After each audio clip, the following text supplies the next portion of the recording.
Back in Urban Upgrade, where I have my sleeves rolled up and I'm installing our home theater system in our dream digital living room in our condo installation. So the TV's all set up, and now I've got to get our home theater in a box connected to it and all running properly. You want to take your time making sure you do a good job on this installation. Now, we've chosen the home theater in a box with a Blu-ray player. Now, there are some limitations, as Frankie at London Drugs told us, of the number of components that we can plug in. But for this particular homeowner, this is the system that worked best. We liked the simplicity of it. We liked how it integrated so nicely with the Panasonic TV. And we also liked the wireless capability to be able to go to our rear channels. So this was the set that we chose.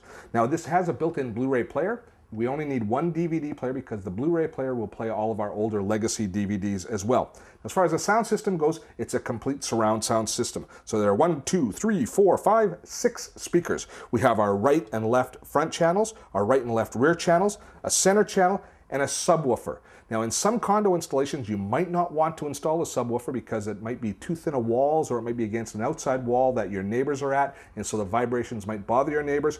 We think we're going to be okay because this wall that it's going to be against is an inside wall, and this is a wood constructed building. Vibrations don't travel too well through this building, so we think we're going to be okay, but we are going to pay attention if our neighbors complain that they're hearing our TV playing in the evening when they're watching movies. Okay, now we have to plug in our cables and we have to go through the actual installation. And this is, as I say, where you want to take your time and make sure you do it right. But they make it pretty easy for us to do it right by doing things like color coding all of our speaker wires so you don't accidentally put the right channel into the left speaker. So you follow the instructions with these color-coded cables, and then you plug them into each of the speakers in turn.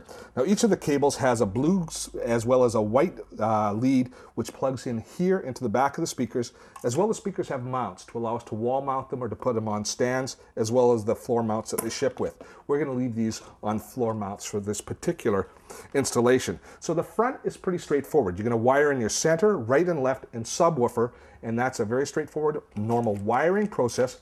But to get to the back in this condo, we didn't want to run cables over the wall or around. So instead, we're going to choose the wireless option. And that's one of the reasons we chose this home theater in a box, because it has this sending unit. Now, this unit here, when we plug it into its receiver here, will actually send our rear channel audio to this receiving unit, which we will put behind the couch.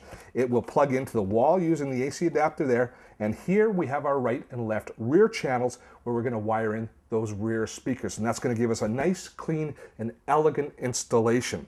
And I better get to it, because if I really move quickly, I can have this all installed, pop some popcorn, and still have time to watch a movie before the homeowner gets home.